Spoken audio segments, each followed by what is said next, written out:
noise atau voice yang mengatakan masa lalu itu jelek begitu. Gimana, Mas? Ya bagi saya memang demokrasi itu berisik.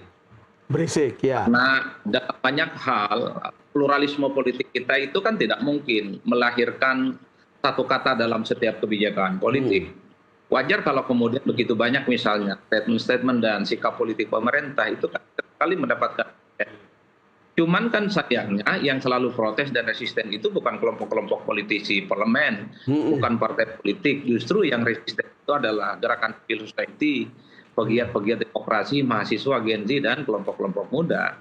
Karena tentu kita memahami, Bang Don, ya, Mbak Mona dan Bung Toto, kalau sudah bekerja sama secara politik, mengatakan menjadi bagian penting dalam rekonsiliasi politik, maka kita jangan pernah berharap akan ada sikap-sikap kritis yang kemudian nyalak sebagai bagian dari pembangunan demokrasi sehat. Misalnya seperti PDIP deh, gitu ya, sekalipun berada di luar kekuasaan, tapi pada saat yang bersamaan kemudian menjadi bagian dari penyimbang dalam praksisnya.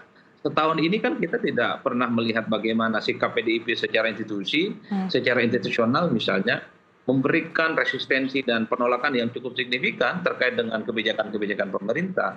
Terbukti misalnya ketika ada penganugerahan gelar pahlawan nasional pada Pak Harto misalnya. Kita tahu Pak Harto dengan PDIP, dengan Megawati, saya kira punya sejarah panjang yang cukup luar biasa. Tapi kan sikap resisten dan penolakannya nggak kelihatan, Bang Don. Bahwa ada statement-statement elit PDIP, 1-2 orang, ya paling Guntur Romli, setelahnya nggak ada lagi kan. Tapi secara kelembagaan misalnya kita tidak pernah melihat itu sebagai sebuah persoalan yang kemudian seperti akar grassroots PDIP yang memang agak resisten dengan peristiwa Orde Baru. Nah, yang ingin saya katakan adalah dalam demokrasi tentu tidak bisa semua hal itu harus tegak lurus, sami'na wa ta'na. Pasti ada situasi yang gaduh, pasti ada situasi yang berisik. Tapi yang paling penting sebenarnya bagaimana pemerintah menjawab ini semua dengan capaian-capaian yang terukur dan teruji. Sehingga setiap proses politik apapun di bidang ekonomi, pembidangan sosial, termasuk juga soal supremasi hukum, itu memang harus tuntas dan terukur yang paling penting. Sehingga noise itu ya bukan sesuatu yang harus dikhawatirkan, tapi sebagai sebuah vitamin dan feedback untuk melakukan perbaikan-perbaikan di masa yang akan datang.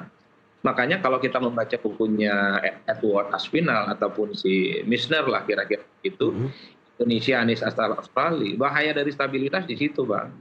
Karena semua elemen dan semua kelompok sudah diajak bekerja sama. Kalau partai politik saja yang diajak kerjasama mungkin rasional, karena orientasi mereka itu adalah kekuasaan dan memang partai politik kita pasca reformasi tidak punya daya tahan untuk berada di luar kekuasaan.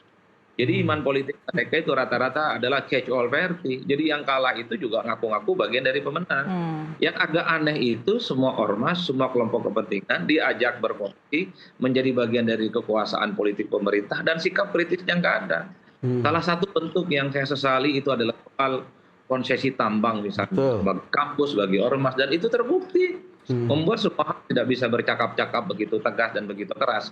Bang Don, Monan, Bung Toto ya. Jadi bagi saya dalam demokrasi sekalipun ada upaya untuk melakukan penyederhanaan dan kemudian meminimalisir adanya resistensi, saya kira resistensi di tempat-tempat yang lain juga akan bermunculan, terutama anak-anak muda dan Gen Z yang saya kira secara karakter politik mereka itu juga memiliki sikap kritis dan keras. Wajar, sekecil apapun dari sikap politik pemerintah, itu seringkali sikap politik anak muda dan Gen Z ini menyalak. Yang terbaru adalah sikap politik penanganan di Sumatera. Kan yang paling banyak vokal ada anak-anak muda, Gen Z yang memang tanpa kontrol mereka itu hampir tiap hari memberikan perlawanan yang cukup keras. Saya kira di situ posisi saya, Bang Don. Artinya rekonsiliasi nih Mas Adi, itu ada problem, ada keterpisahan antara mendekati kelompok atas dan kemudian akar rumput yang berbeda begitu? Ya, ada distingsi yang saya kira terjadi cukup signifikan. Yang selesai kan pada level elit, yang selesai itu pada level DPR, yang selesai itu pada level kawan-kawan partai politik. Tapi non partai politik, non parlemen, non elit, saya kira mereka punya preferensi politik yang beda-beda. Siapa yang per hari ini bisa mengendalikan mahasiswa? Siapa yang per hari ini mengendalikan anak-anak muda dan Gen Z yang saya kira sikap politiknya kritis? Tidak ada, Bang Don. Semua mereka punya preferensi tersendiri dalam bagaimana melihat persoalan-persoalan kebangsaan hari ini. Elit mungkin menganggap persoalan Penanganan korban di Sumatera, di Aceh, Sumut, dan Sumbar sudah sesuai dengan PP. Pemerintah bergerak dengan cepat, tapi bagi publik, masyarakat secara umum kan tidak begitu jalan ceritanya. Karena kalau ingin rekonsiliasi, berdamai dengan suara-suara noise, berdamai dengan basis-basis pemilih di bawah, kelompok-kelompok grassroots, ya memang pemerintah harus menunjukkan sesuatu yang selama ini menjadi common sense, itu memang harus tuntas dan harus selesai. Misalnya soal recovery ekonomi, bisa tidak di 2024 ekonomi kita itu 6%, 7%, dan 8%. Bukan hanya seperti omon-omon yang disampaikan oleh Pak Menteri, 6-7% kayaknya gampang deh. Kalau itu tidak bisa dibuktikan, ya saya kira resistensinya akan semakin berat kepada pemerintah di masa yang akan datang. Dan yang paling penting, jika betul pertumbuhan ekonomi di tahun depan itu sesuai dengan ekspektasi, 6%, 7%, pertanyaan selanjutnya adalah yang tumbuh itu di mana? Di sekitaran istana atau di luar istana? Kalau yang tumbuh di sekitaran istana, ya pertumbuhan ekonomi kan sama saja seperti yang sebelumnya. Tapi overall bagi saya rekonsiliasi politik ini sebenarnya cukup bagus ya untuk meredam gejolak, kemudian stabilitas juga lahir karena teori ekonomi politiknya sederhana yang saya paham. Kalau stabilitas politik itu terwujud, maka investasi dan pertumbuhan ekonomi itu bisa tercapai.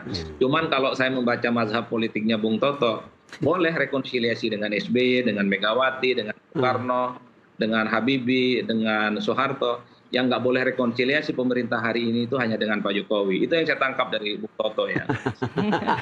Gimana Mas Toto? Enggak, itu ngarang sih Adi kalimatnya. Sebentar. Boleh disangka Mas Toto, tapi kita harus break dulu Bang Don, Mas Adi. Pemirsa tetaplah di Doncast.